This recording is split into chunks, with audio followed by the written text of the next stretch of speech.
1절 무익하나마 내가 부득불 자랑하노니 주의 환상과 계시를 말하리라. 자, 무익하나마, 자랑은 무익하나마 이 말이죠. 하나님 나라에서도 무익하고 내 자신에게도 무익하지만 부득불하게 잠시 자랑을 하겠다라는 거죠. 그 자랑의 내용은 주의 환상과 계시를 말하리라. 바울이 봤던 환상 그리고 받았던 계시에 대해서 나누겠다 이겁니다.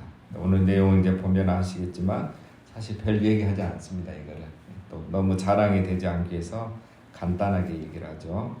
2절 내가 그리스도 안에 있는 한 사람을 아노니 그는 14년 전에 셋째 하늘에 이끌려 간 자라. 그가 몸 안에 있었는지 문 밖에 있었는지 나는 모르거니와 하나님은 아시느니라. 내가 그리스도 안에 있는 한 사람을 아노니 이 사람은 누구냐? 바울입니다. 바울 자신인데 바울이 지금 이 이야기를 마치 삼자를 얘기하듯이 그렇게 얘기해요. 어떤 한 사람이 있었는데 이 사람이 셋째 하늘에 다녀왔다. 내가 다녀왔다. 이렇게 하지 않고 제3자가 다녀온 것처럼 그렇게 이야기를 하죠. 왜 이런 식으로 얘기하는지 우리가 정확히 알 수는 없지만 두 가지죠. 정확하게 이렇게 설명을 하기 위해서 할 수도 있고 또 하나는 바울 자체가 지금 자랑을 안 하려고 하잖아요. 그러니까 내가 갔다 왔다 이러면 굉장히 또 자기가 높아지는데 한 사람이 다녀왔다 이렇게 함으로써 어쨌든 자기 자신을 이렇게 감추고 낮추려고 하는 그런 모습으로 볼 수도 있습니다. 자, 언제 이 환상을 봤느냐? 지금부터 14년 전에 봤다는 거죠. 14년 전이면 언제일까요? 바울이 예수님을 만난 게 다메섹 도상에서 만난 게 주 35년경입니다. 그리고 이제 바로 아라비아 광야로 갔죠. 거기서 한 3년을 보내고 다시 다메섹으로 돌아와요. 그러니까 38년경이죠.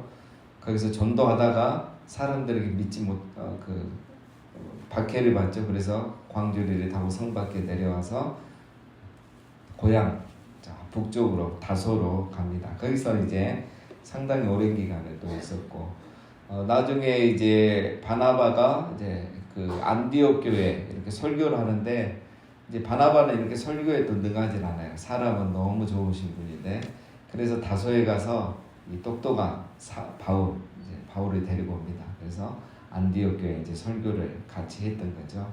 그러다가 이제 하나님의 부르심을 받고 이제 그 1차 선교회를 떠나게 되죠. 그때가 주 45년입니다. 35년에 예수님을 만나고 10년 뒤 45년에 이제 1차 선교회를 떠났어요. 그리고 지금 고린도후서는 언제 쓰고 있냐면 주 56년입니다.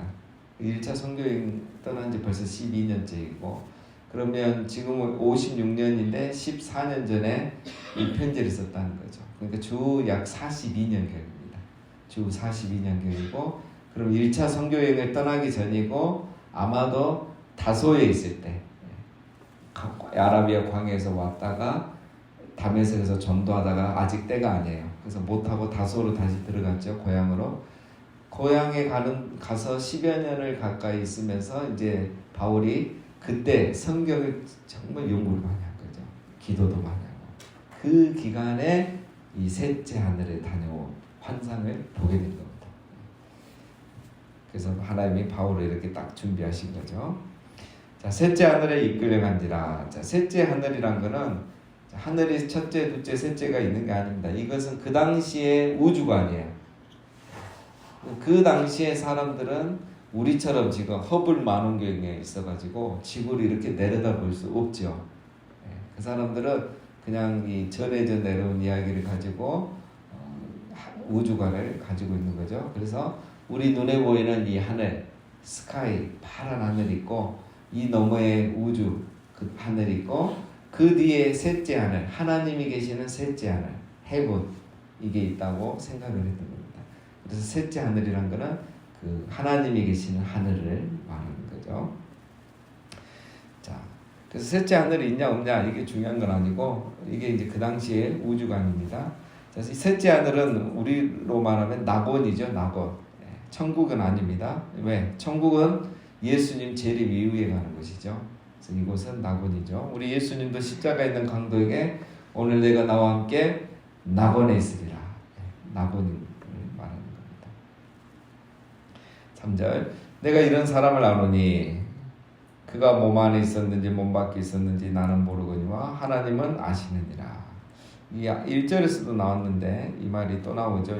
이제 계속 몸 안에 있었는지 몸 밖에 있었는지 나는 모르거니와. 자, 이 말은 그 환상을 봐서 이제 낙원에 갔을 때 자기가 영만 가서 이걸 본 건지 영으로만 본 건지 아니면 이 육체가 함께 정말 간 건지 그거는 자기가 알 수가 없다. 하나님만 아신다. 이렇게 그 말입니다. 자, 4절 그가 낙원으로 이끌려가서 말로 표현할 수 없는 말을 들었으니 사람이 가히 이르지 못할 말이로다. 자, 이 셋째 하늘 낙원에 가서 말로 표현할 수 없는 말을 들었으니 사람이 가히 이르지 못할 말이로다. 공동 번역 성경에 보면 이렇게 되어 있어요. 어쨌든 나는 낙원으로 올라갔고 거기서 인간의 능력으로나 말로는 도저히 그려낼 수 없는 놀라운 사실을 들었습니다. 그러나 그 내용 또한 아무에게도 말할 수 없도록 금지되어 있습니다. 이렇게 번역이 되어 있어요. 그러니까 이 바울이 낙원에 가서 본 것만 있는 게 아니라 하나님, 예수님에게 놀라운 계시를 들은 거죠. 그런데 그 계시는 인간의 말로는 표현할 수 없다. 즉, 이 말은 기록하지 말고 세상에 가서 말하지 말라라는 그런 비밀을 들었다는 거죠. 자, 요한계시록에도 보면은 딱 한 군데 그게 있죠. 이거를 기록하지 말라는 말이 있어요. 자, 그러면 우리는 이것을 알려고 할 필요가 있을까요? 없을까요? 없습니다. 근데 계시록 강의하고 막 이런 데 쫓아다니다 보면 이것은 또 문맥상 이런 비밀일 것이다 라고 말하는 사람들이 있어요. 그럼 그걸 믿어야 됩니까? 믿지 말아야 됩니까? 믿지 말아야 돼요. 이제 그걸 말하면 거짓 교사예요. 알 필요가 없습니다. 알아도 도움이 안 되고 몰라도 뭐 나쁘지 않은 그런 내용이기 때문에 그렇게 하신 거죠. 그래서 이건 알 필요가 없는 거고 추정할 필요도 없습니다. 그냥 넘어가면 되죠. 어쨌든 바울이 낙원에 갔고 놀라운 계시까지 받았다. 그러나 이거는 내가 순종함으로 말하지 않겠다라는 겁니다. 5절 내가 이런 사람을 위하여 자랑하겠으니 나를 위하여는 약한 것들 외에 자랑하지 아니하리라. 자기가 이제 셋째 하늘에 간 사람에 대해서는 자랑하겠지만 자신에 대해서는 약한 것들 외에 자랑하지 않겠다라는 거죠.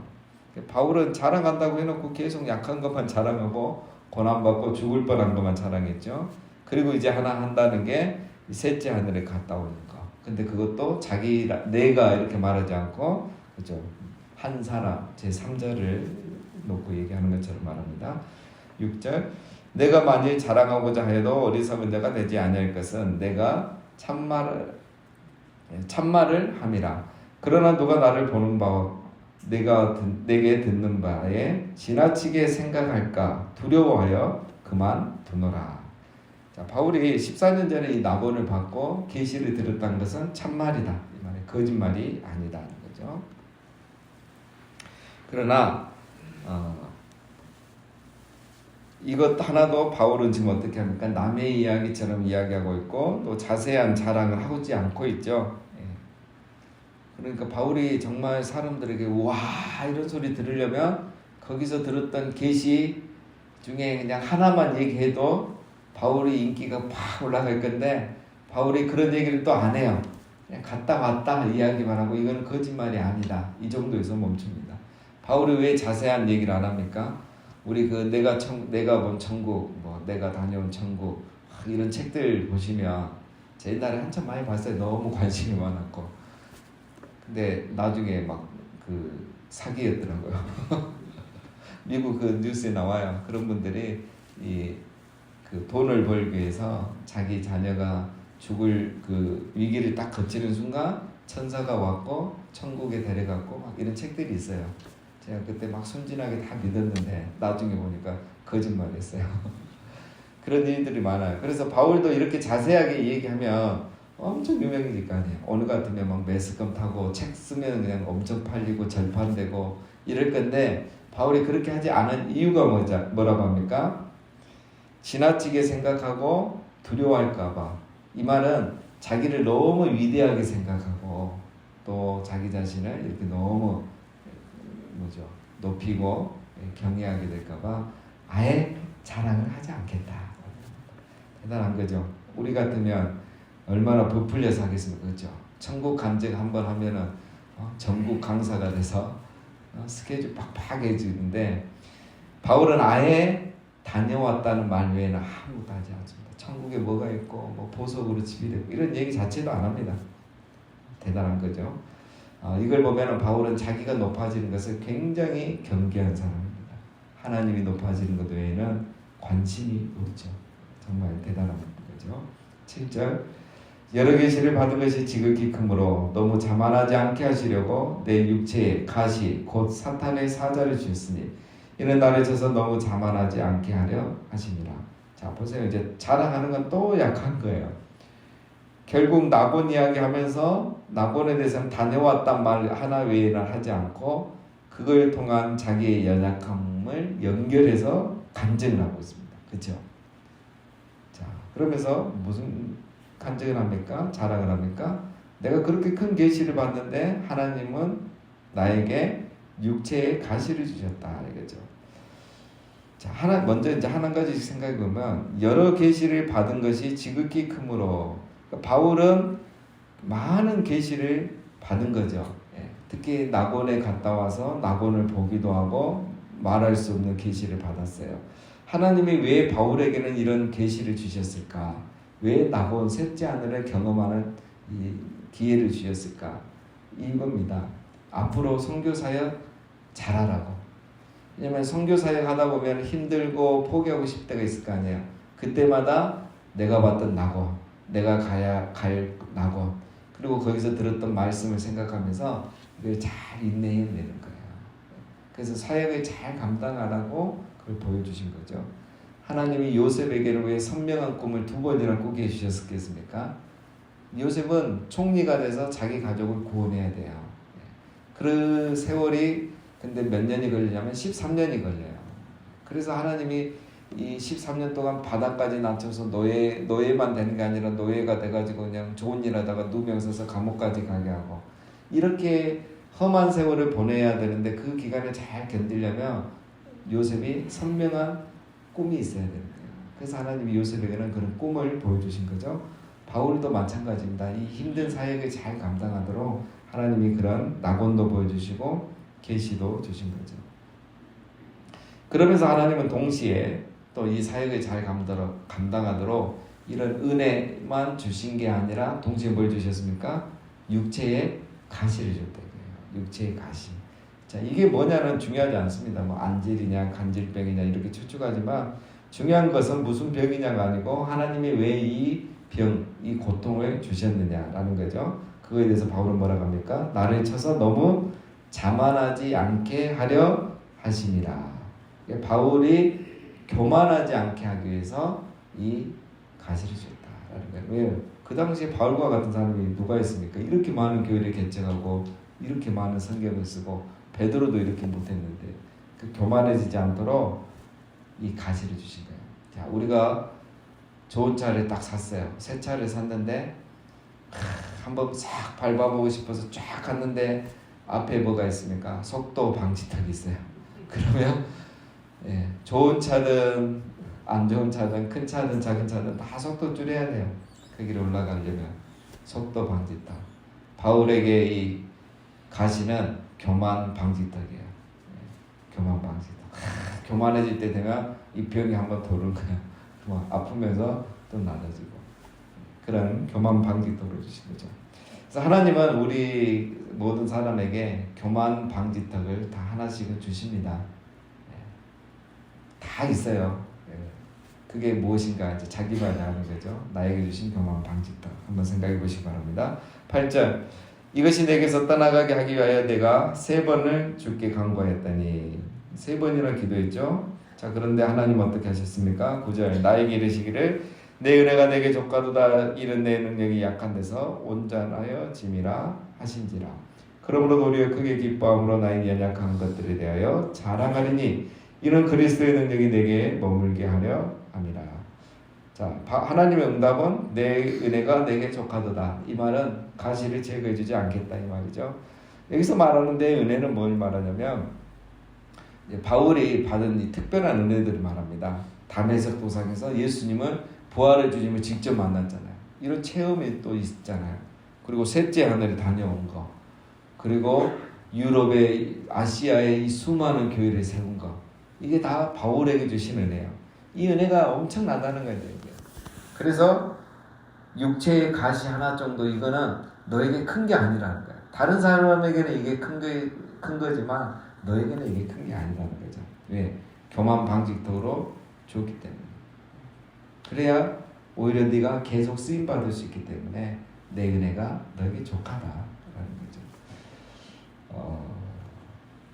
그래서 여러분 바울이 이걸 위해서 3번이나 기도했다고 하잖아요. 그래서 여러분 우리가 이제 생각해 볼 게 있습니다. 내가 그렇게 간절히 기도하는데 하나님은 항상 나에게 노라고 말하는 거, 응답해줘도 되는 것을 안 해주시고 노라고 말씀하시는 거, 그것이 어떻게 보면 나에게 육체의 가시가 될 수도 있다는 거죠. 그게 이제 가정 문제일 수도 있고 사업 문제 될 수 있고 또 어떤 분에게는 자녀 문제일 수도 있고 뭐 어떤 분에게는 어떤 고질병이 될 수도 있겠지만 어쨌든 그게 나로 하여금 교만하지 않도록 교만 방지턱의 역할을 하고 있다면, 기도 응답이 되지 않고 있다면 그럴 가능성이 많다는 거죠. 왜 하나님은 이렇게 하시는가 말씀하시죠. 내 능력이 약한 데서 온전하여 짐이라. 이 말은 바울이 계속 겸손하고 약해야지 바울을 통해서 하나님의 능력이 계속 나타나는 거예요. 설교하면 능력이 나타나고 교회가 세워지고, 그런데 교만해지면 그런 하나님의 능력이 안 나타나게 되겠죠. 그래서 하는 말입니다. 자, 10절. 그러므로 내가 그리스도를 위하여 약한 것들과 능력과 궁핍과 박해와 공고를 기뻐하노니 이는 내가 약한 그때에 강함이라. 예, 아멘이죠. 바울이 왜 자기 자랑을 하지 않는지 알 수가 있겠죠. 바울은 자기가 약하고 이런 자랑 안 하고 낮아져야 하나님의 능력이 나타나는 거예요. 예, 그래야 설교하면 사람들 은혜 받고 가서 또 교회가 세워지고 기도하면 응답받고, 바울은 이것을 알았던 것이죠. 그래서 오늘도 부득불 자랑하고 무익하나마 자랑하겠다고 해놓고 딱 한 줄 셋째 하늘에 갔다 왔다, 이거밖에 자랑하지 않습니다. 그리고 오히려 그걸 통해서 자기의 육체의 가시 이거를 자랑하고 있죠. 약한 부분을. 정말 대단한 분이죠. 자, 우리 모두도 나를 자랑하는 자가 아니라 나의 약함을 자랑하고 나의 약함을 인정하고 우리 모두가 겸손해서 우리의 연약함을 통해서 그리스도의 능력이 나를 통해서 나타나고 그렇게 쓰임받는 우리 모두가 다 되시기를 주님의 이름으로 축원드립니다.